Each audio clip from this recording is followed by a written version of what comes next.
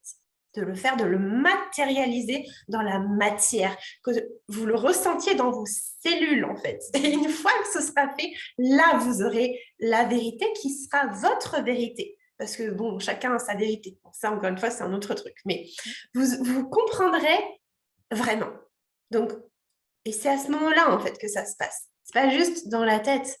Donc, forcément, ça commence par des petites choses, par ces 2 minutes, par se dire qu'on va le mettre en pratique, en fait, qu'on va commencer. Et souvent aussi, ce que je vois, c'est que les personnes, comme il y a ce truc du perfectionnisme, elles vont se dire, non, moi, je vais pas prendre une vidéo de 2 minutes. Je prends, non, mais ouais, allez, un truc bien, tu vois, un truc de 30, ouais, 30, 40. Mais c'est ce truc de performance. C'est important de se détacher de ça, de la performance, de vouloir performer dans tout ce que vous faites, de vouloir faire un truc productif. Non, on s'en fout, en fait. Faites juste un truc pour le fun. Et si c'est jouer à Tetris, c'est jouer à Tetris. Si c'est, je sais pas, faire de la peinture, c'est faire de la peinture. Si c'est regarder une fleur pendant 3 heures, c'est regarder une fleur pendant 3 heures. Mais vraiment, juste, au départ, ce qui est compliqué aussi dans ce fait d'écouter son intuition, que j'ai aussi beaucoup maintenant, mais c'est vrai qu'avant, je me disais toujours, mais c'est quoi le meilleur truc? Genre, c'est quoi le meilleur livre? C'est quoi le meilleur régime alimentaire? C'est quoi le truc le plus optimisé? C'est encore ce truc de performance. C'est quoi le meilleur? Parce que s'il y a ce truc de je veux le meilleur. Et c'est super de vouloir quelque chose de le meilleur, enfin quelque chose de super bon pour vous, mais c'est de se retirer cette pression, parce que ça fout la pression, et juste de se demander qu'est-ce qui peut-être me ferait plaisir, qu'est-ce qui me ferait plaisir dans un premier temps, et de s'en remettre à soi, de se faire confiance dans ses choix. Pas de se dire, ah bah elle m'a dit que ça, là c'est le meilleur livre, alors bon bah je vais lire lui. Non, mais juste de dire, ok, lui, bon bah comme tu disais tout à l'heure, je lis un peu le derrière, bon, bah, qu'est-ce que j'en pense? Est-ce que ça me parle ou ça me parle pas? Quand je dis ça me parle, c'est est-ce que ça fait sens? Est-ce que ça m'intéresse? Est-ce que je me dis, ouais, j'aimerais bien, j'aimerais, et pas est-ce que, est-ce que ce livre va vraiment m'aider à être la meilleure dans ce domaine? Est-ce que c'est le meilleur livre avec la meilleure structure? Non, juste, est-ce que moi, tiens, là, ouais, ça me ferait du bien. Donc, nous, on en parle parce que on a fait tout ce cheminement. C'est vrai qu'au départ, je vois que c'est difficile. Hein. Ouais. C'est hallucinant. Enfin, mais rien que quand tu vois, tu sais que sur Google, les articles les plus cliqués, c'est le meilleur machin. Ou tu vois, des trucs comme ça. Et tu te dis, mais tout le monde est obsédé par ce truc du meilleur, quoi. Mais le dev perso, ça n'a rien d'être meilleur. Même la meilleure version de soi-même, j'aime pas du tout ce terme. J'ai déjà employé, mais pourtant, je l'aime pas du tout parce que on se demande pas d'être la meilleure version de toi-même tous les jours et d'être meilleur encore le lendemain. Et on ne sait pas comment ton énergie va être demain. Il faudra justement le matin.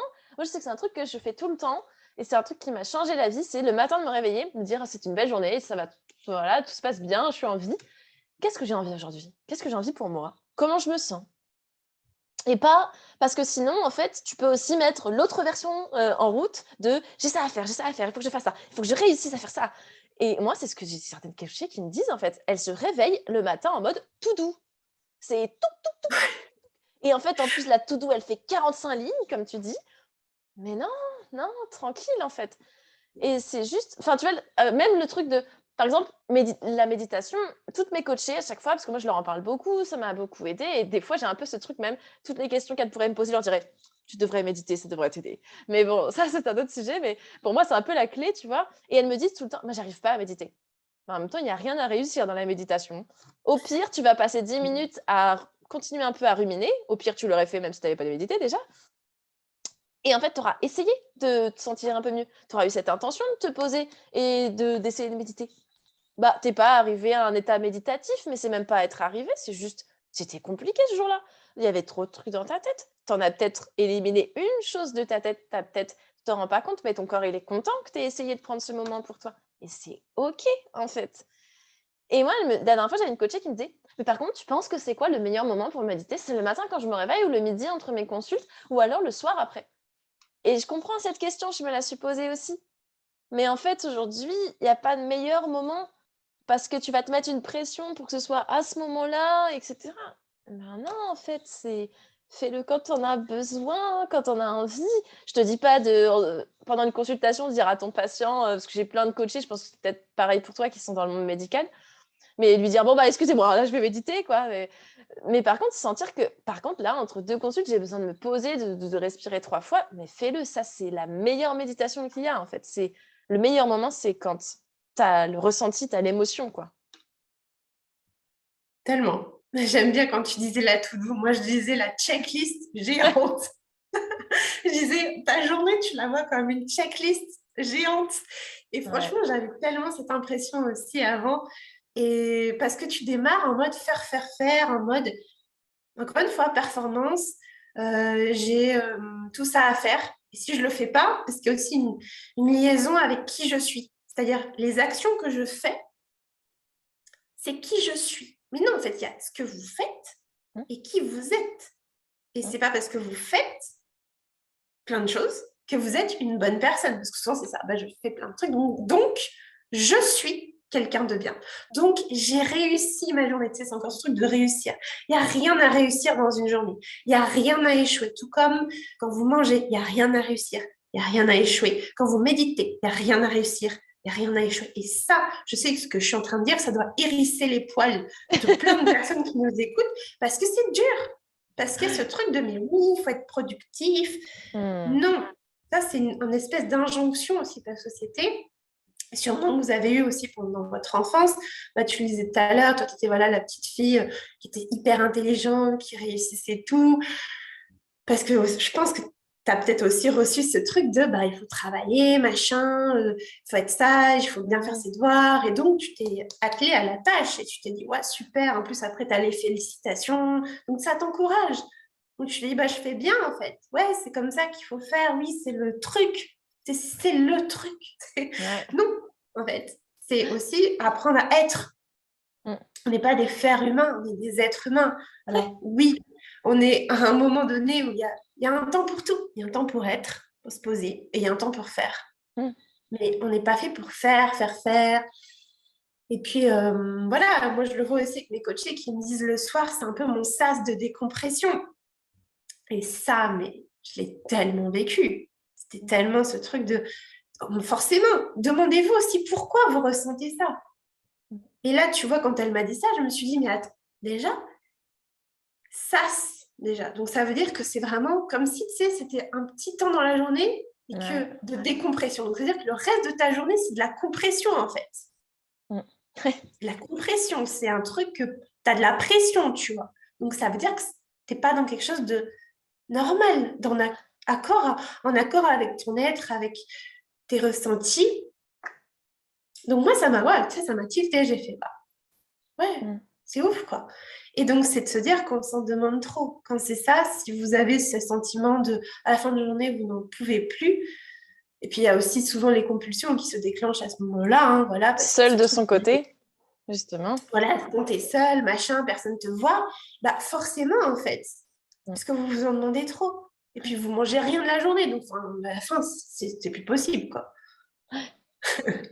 Mais c'est vrai que, tu vois, c'est rigolo parce que tout le long où on parle là, ça me fait penser à. Moi, j'ai toujours entendu au tout début où j'étais malade, les médecins dire, et puis dans des articles, des trucs comme ça, que le profil typique de quelqu'un qui a de l'anorexie, parce que j'aime pas dire anorexique, ou boulimique, mais quelqu'un qui souffre d'anorexie ou qui a de la boulimie, etc. Les TCA, le profil type, c'était la première de la classe, un petit peu très perfectionniste, etc. Et pendant longtemps, je me suis dit, oh, c'est pas forcément vrai. Enfin, je trouve que c'est horrible de conditionner ça comme ça. Alors, en effet, c'est pas si vrai que ça. Mais moi, je le vois vraiment dans toutes mes coachées, dans notre échange-là. Il y a quand même une base de cette personne, en tout cas perfectionniste, éponge de ses émotions, comme tu le dis, et du coup, qui veut tout le temps faire mieux, tout le temps, avec toutes les questions qu'elle se pose, bah, il faudrait tout le temps y répondre, il faudrait toujours pouvoir en même temps aider les autres, être là pour des autres.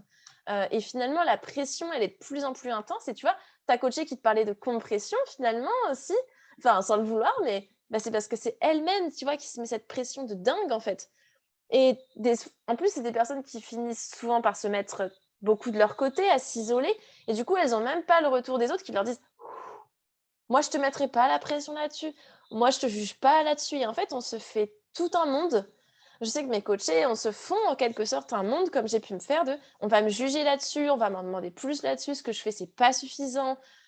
Mais non, en fait, il n'y a jamais personne qui vous jugera sur des choses que vous faites pas assez bien ou quoi que ce soit.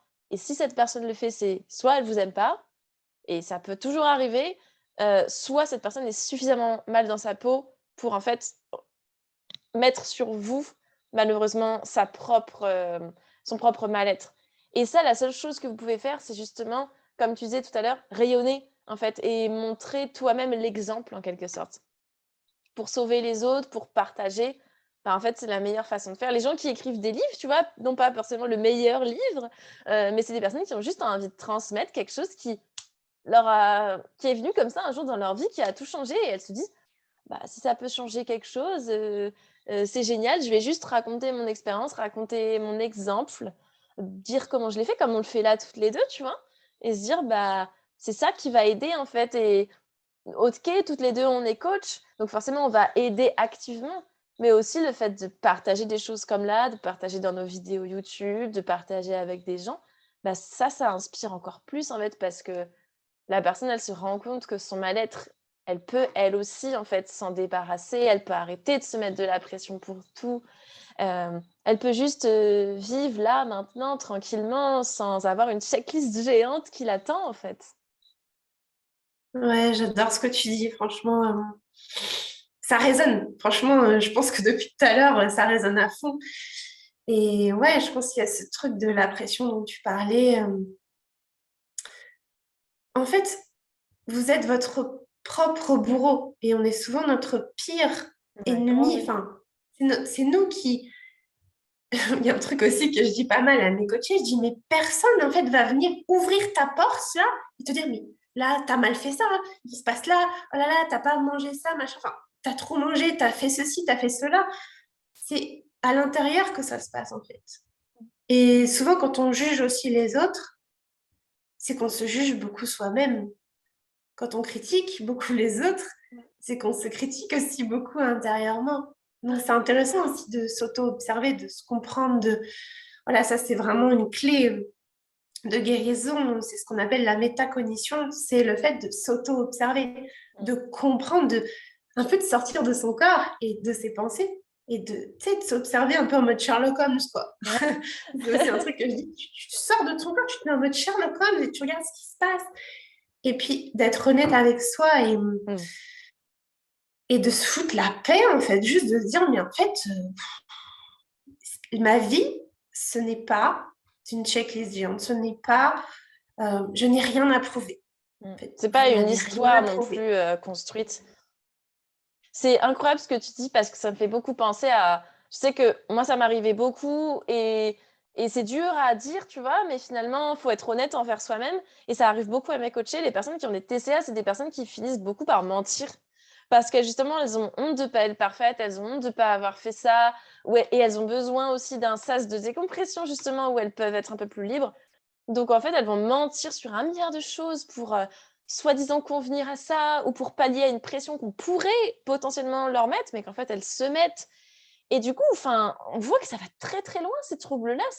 Ça les déshumanise complètement, mais en plus, ça leur rajoute encore plus de honte par rapport au fait de mentir ou ce genre de choses. Ça les éloigne de certaines personnes, ça crée des situations compliquées.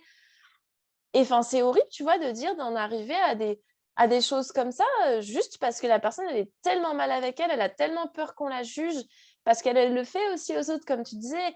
Je pense que la période où j'ai le plus critiqué les gens dans la rue, c'est la période où moi-même, en fait, j'étais malade et j'étais pas bien dans mon corps. Et en fait, je disais toujours à mes parents, oh là là, les gens me regardent mal dans la rue parce que je suis maigre et tout, où j'étais vraiment très, très mal à un moment.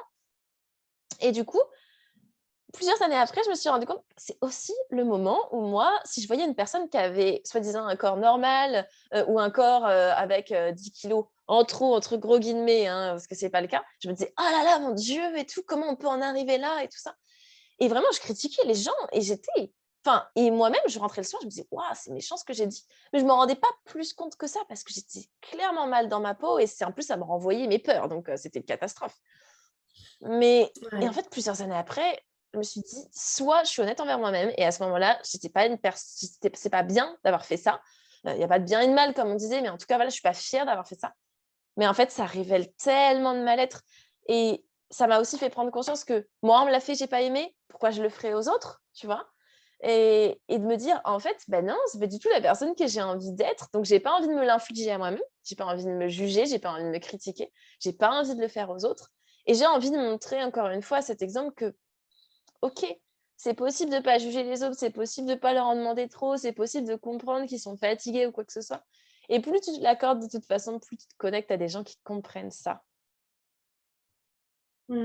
Tellement, c'est magnifique que tu dis et c'est aussi cet effet miroir, tu sais. Quand il y a un truc qui vous titille, que vous n'aimez pas, dites-vous bien que c'est souvent aussi le reflet d'une insécurité qu'il y a à l'intérieur. Et moi, je le vois même encore aujourd'hui, des fois, je suis confrontée à des choses, je me dis, mais pourquoi j'aime pas? Qu'est-ce que ça vient chercher en moi, en fait? Et je me pose la question. Bon, j'ai pas toujours la réponse directe, mais c'est intéressant de se la poser, parce qu'après, le cerveau va chercher des réponses. Donc oui, puis il y a aussi ce côté de mentir. Alors ça, franchement, ça brise. En fait, ça brise à la fois la vie de la personne qui ment, parce qu'en vrai, elle est hyper désalignée. C'est-à-dire que les gens qui souffrent de TCA sont souvent... j'aime pas mettre dans des cases, mais c'est des gens qui sont magnifiques. Enfin, je veux dire, ils ont des belles intentions, comme toute personne qui arrive sur cette terre, mais ils ont vraiment ce désir aussi de contribuer, d'aider les autres, et c'est super. Et ça brise, en fait, ça les désaligne. Le fait de mentir, ça les désaligne intérieurement, et ça les brise encore plus, et ça brise encore plus l'entourage. Parce que combien de fois, moi, j'ai menti, et par exemple, on me disait à ma famille, tu vois, ne serait-ce que quand on me demande, ça va? Et tu réponds, oui, oui. Tu es déjà en train de mentir. Tu es déjà en train de te mettre un masque. Tu es déjà en train de mentir. Et on t'a posé qu'une question.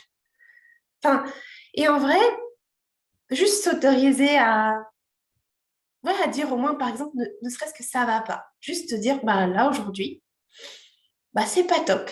Voilà, juste ça. Mais juste commencer par ça, en fait, c'est comme les 2 minutes qu'on disait tout à l'heure, mais s'ouvrir et arrêter de se cacher sous un masque et sous...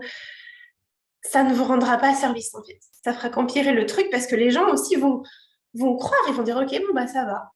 Moi, je me souviens que pendant longtemps, on me demandait, ça va. Et je disais, oui, oui, tout va bien. Donc forcément, personne ne pouvait savoir que je n'allais pas bien, en fait. Et je me disais, mais ça se voit, ils vont forcément me demander, tu sais, j'attendais, on vient de me sauver. Mais personne, en fait, allait venir me sauver. Puis ils me disaient, ouais, bon, on lui demande si ça va. Et j'en ai voulu, tu vois, certains membres de ma famille. Je leur disais, mais tu vois bien que ça allait pas. Pourquoi tu me posais pas de questions? J'attendais toujours, en fait. Et ils me disaient, bah, tu nous répondais que ça allait.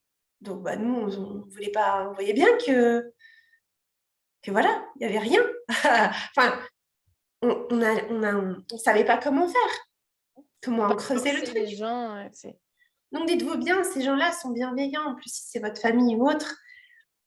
Mais juste autorisez-vous, en fait, à dire, bah ouais, je suis humaine. C'est aussi laisser ce côté robot, là, perfectionniste de côté et accepter qu'on est humaine et qu'on a des émotions et que, ouais, on est hypersensible et que, voilà, on ressent et c'est super.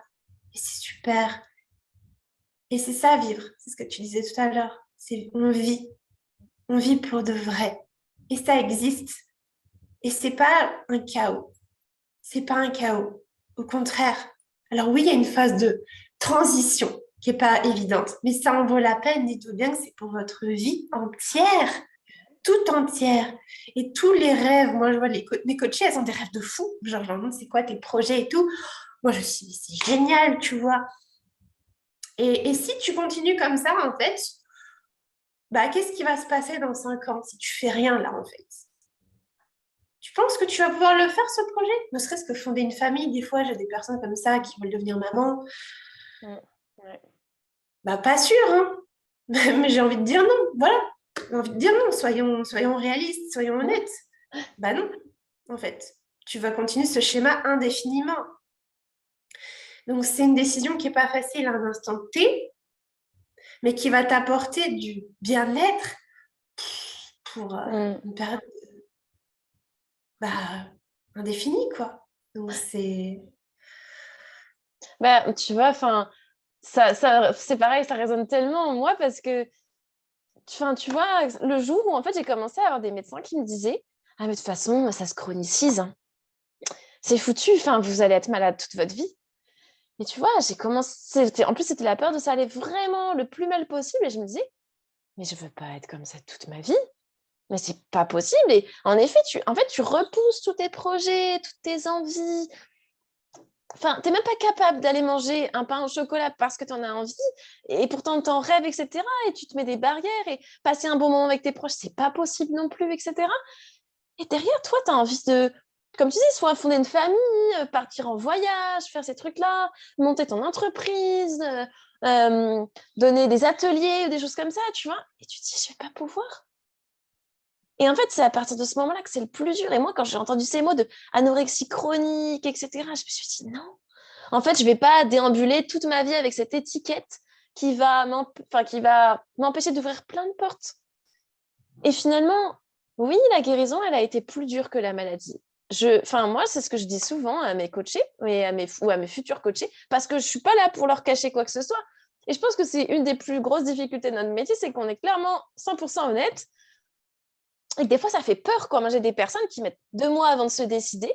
Et malheureusement, parce que derrière, au bout des 2 mois, elles se disent, mais pourquoi j'ai pas commencé avant, tu vois, ou même des personnes qui se mettraient demain à méditer 2 minutes, tu vois, et qui, en fait, ça fait 6 mois qu'elles attendent de prendre cette décision.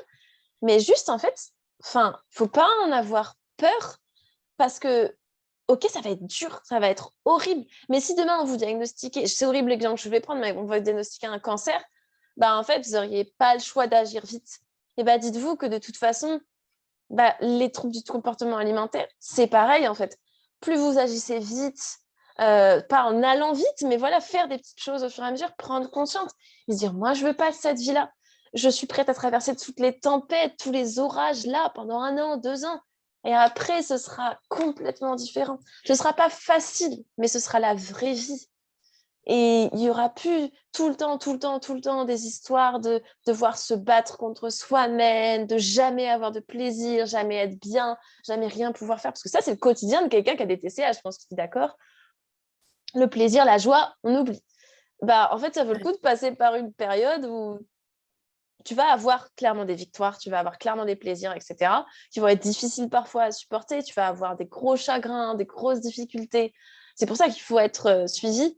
Mais en même temps, derrière, ce qui t'attend, c'est juste incroyable. Et en fait, je sais que avec mes coachés, avec les personnes que je vois, à chaque fois, le truc des personnes qui arrivent vraiment à s'en sortir, etc., c'est même pas c'est pas une sorte de volonté. Alors ça, je déteste ce mot, mais c'est vraiment comme tu disais, c'est des personnes fortes. Et si elles mettaient cette force de leur côté, et en fait, c'est ça le beau côté de la force, tu vois, c'est de se dire, je l'utilise pour moi, pour mes projets, pour mes rêves. Et en fait, c'est des personnes qui vont pouvoir monter des entreprises de malades, qui vont pouvoir devenir coach et aider 1 milliard de personnes, qui vont pouvoir... tu vois, c'est pas dans les chiffres, mais je veux dire, leur contribution, leur action, ce qu'elles vont faire, comment elles vont se rendre heureuses, ça va être incroyable. Ça va être les vacances aux Maldives tous les jours, tu vois. Ouais, c'est ça. C'est tellement beau ce que tu dis. Effectivement, c'est de prendre la décision. Et ça, au départ, c'est difficile parce que moi, je le vois, hein, mais il y a ce besoin de certitude que ça va marcher. Encore une fois, ce sera la meilleure chose à faire. Mode réussite activée, genre attention, si j'échoue le coaching, et je dis non, mais il n'y a rien à échouer, il n'y a rien à réussir dans un coaching. Pour moi, c'est un tremplin, c'est une expérience, c'est waouh, t'as même pas idée de ce qui t'attend tellement que c'est beau en fait. Ouais. Mais ton cerveau, lui, il va s'imaginer le pire. Et puis, il va se poser 36 milliards de questions. Et puis, il va se dire, mais t'es sûr? Mais c'est le bon moment. Mais attention, il y a ci, il y a ça. Enfin, tout un tas de trucs, quoi. Alors que ton cœur te dit, mais oui, en fait, j'en peux plus, j'en ai besoin, ça m'appelle, cette personne m'appelle, enfin, j'en sais rien. J'en ai besoin.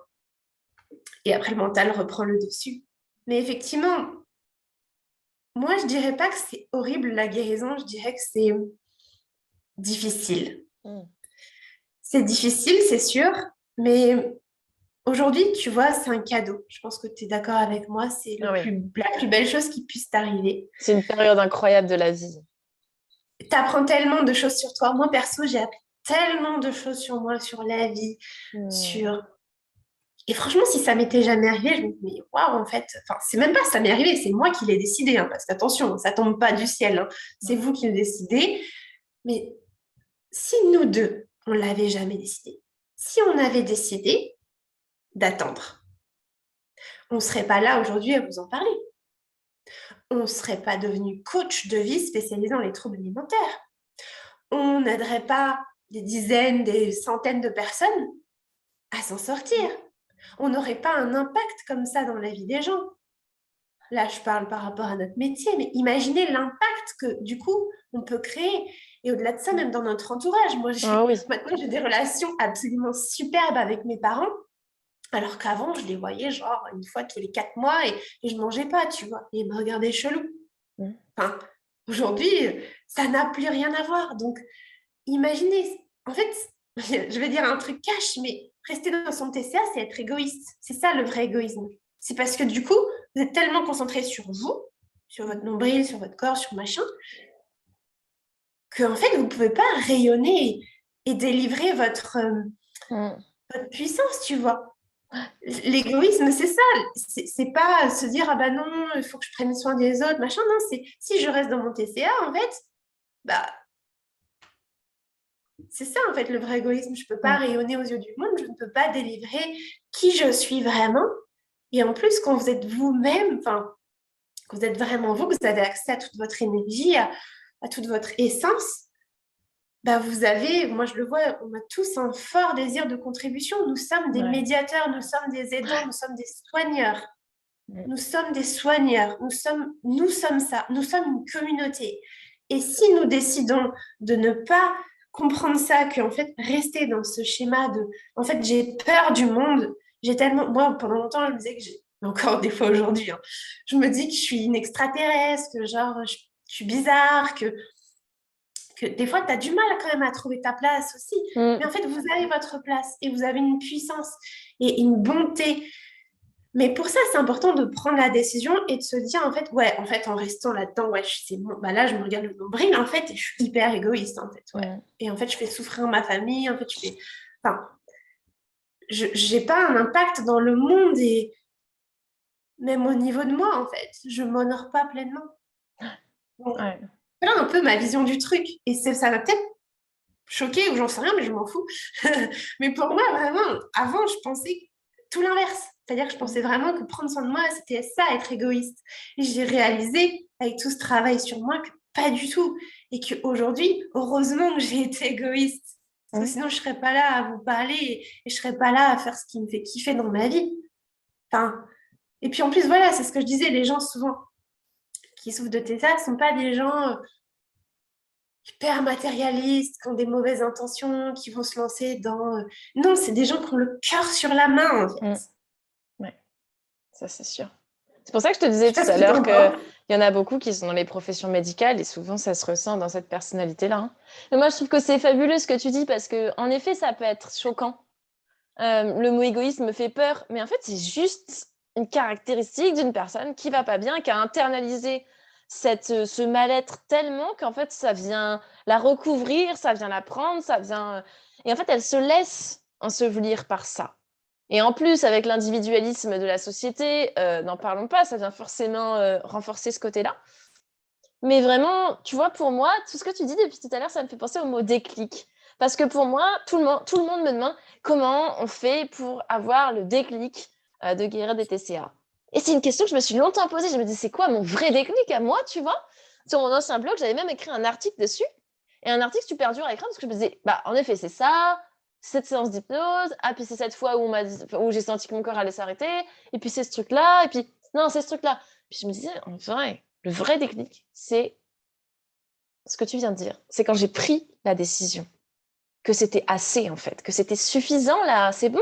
J'avais eu cette période d'égoïsme, de souffrance, de mal-être, de me faire souffrir encore plus qu'on m'avait fait souffrir, alors que moi-même, j'étais pas contente d'avoir souffert tant que ça, et je m'en mettais encore plus. Et en fait, tout le monde peut avoir ce déclic-là. Quelles que soient les souffrances d'avant, quels que soient les problèmes, une décision, ça se prend comme ça.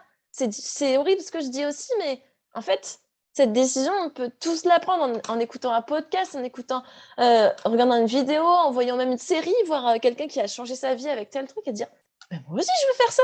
Moi aussi, j'ai des rêves et je veux les atteindre. Donc, je vais décider.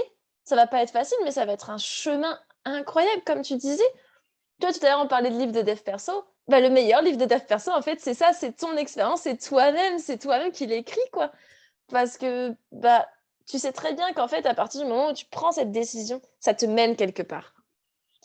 Alors que si tu te laisses ensevelir par ce mal-être, par toutes ces choses, bah, tu iras nulle part. Enfin, ou en tout cas, tu iras au fond du trou, au fond du gouffre. Et ça marchera jamais. Et je pense que clairement, c'est pour ça qu'on parle souvent de la notion d'amour de soi, etc. Quand on parle de TCA maintenant, parce que c'est vachement lié. Plus tu apprends à t'aimer, bah, plus tu veux le meilleur pour toi, en tout cas, ce qui te fait du bien, et plus tu vas être apte à prendre ces décisions. Mais pour moi, du coup, le déclic, c'est un peu, tu vois, j'y pense en te le disant, pour moi, le déclic, c'est un peu chaque jour, en fait. C'est tel jour, tu te dis, mais en fait, ce que je me fais, c'est horrible, donc tu mets en place tel petit truc, puis le lendemain, tu décides que tu veux t'aimer un peu plus, puis grâce à cet amour, tu décides, tu vois. Et en fait, juste, c'est un chemin fait de plein de déclics, de petits obstacles qui vont t'apprendre tellement sur toi. Enfin, c'est juste incroyable. J'ai beaucoup aimé quand tu as dit le meilleur livre de développement personnel, c'est votre expérience, c'est vous. C'est exactement ça. Mais en réalité, il y a un truc aussi que je voudrais partager, c'est que bah, c'est plus facile d'aller chercher les réponses à l'extérieur que d'aller les chercher à l'intérieur. Oh oui. C'est plus facile d'aller les chercher à l'extérieur que d'aller les chercher à l'intérieur.